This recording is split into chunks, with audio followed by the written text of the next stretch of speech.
Of all the great figures in psychology, perhaps Sigmund Freud is the most important. We all speak Freud. Every time we turn around and say, oh, he's so anal, or that person is a control freak, or talk about Freudian slips, or even speculate about the meaning of our dreams. He was an intellectual, he was an eccentric. At times he was an abuser of substances. I think history has been complex in its relation to Sigmund Freud. He's both valued and devalued. He's idealized and he's denigrated. In 1938, during the last year of his life, Sigmund Freud was old and sick, but his mind was still sharp.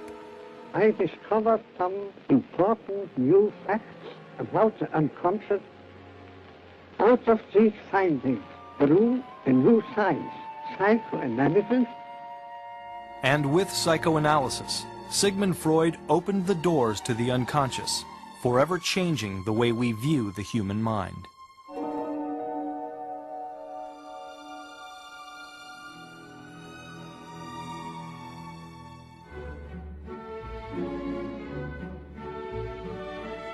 The late 1800s marked the end of the Victorian Age, a period of extreme puritanical restrictions.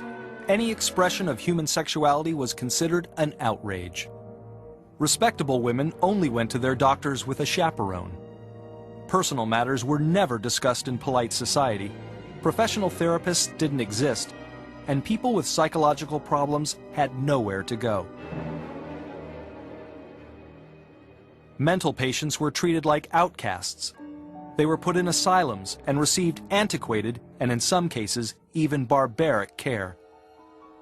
Treatments included alternating hot and cold baths, lengthy periods of drug-induced sleep, and in some cases, brain surgery that resulted in death.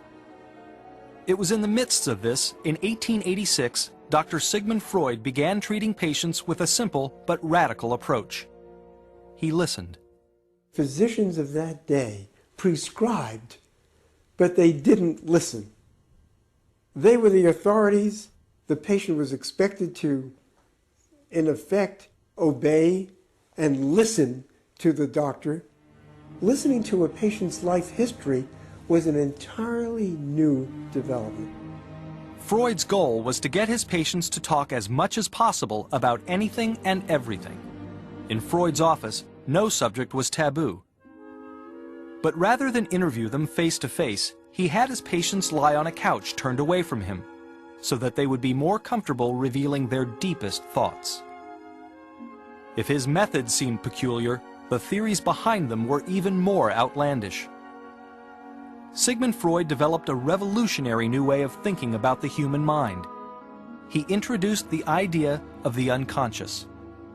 Freud believed that the unconscious is a place where we bury conflicts such as painful memories or unacceptable thoughts that we do not want to deal with. And this can make conscious life more difficult.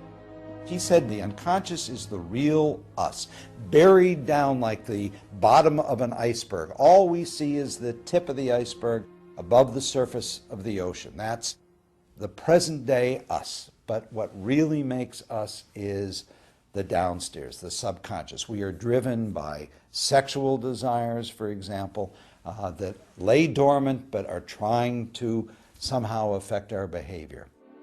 Freud was convinced that if his patients could bring their repressed thoughts to the surface through conversation, they would have to confront them.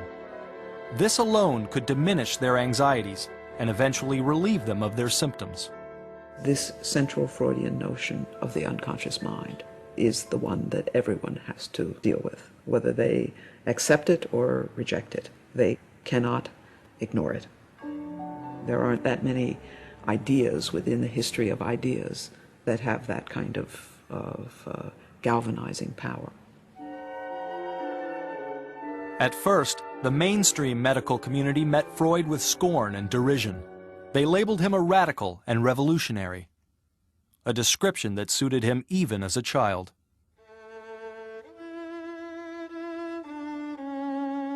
Sigmund Freud grew up in a poor Jewish neighborhood in Vienna. As a boy, Sigmund was a brilliant, ambitious, and opinionated student. At school, I was always the bold oppositionist, always on hand when an extreme had to be defended. One could say that, in a certain sense, as we look at Freud's accomplishments, that he was already at a very young age in a class by himself. At 17, Freud graduated high school and entered the University of Vienna to study medicine.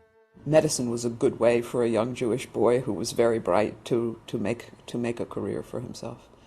But Freud also clearly had a great deal of scientific curiosity. He always had, from his youth, this kind of questing. He would put himself a problem and then just go after it until he solved it. In 1882, Freud began an internship at the General Hospital in Vienna, and for the next 3 years, he experimented with a number of different specialties, including neurology.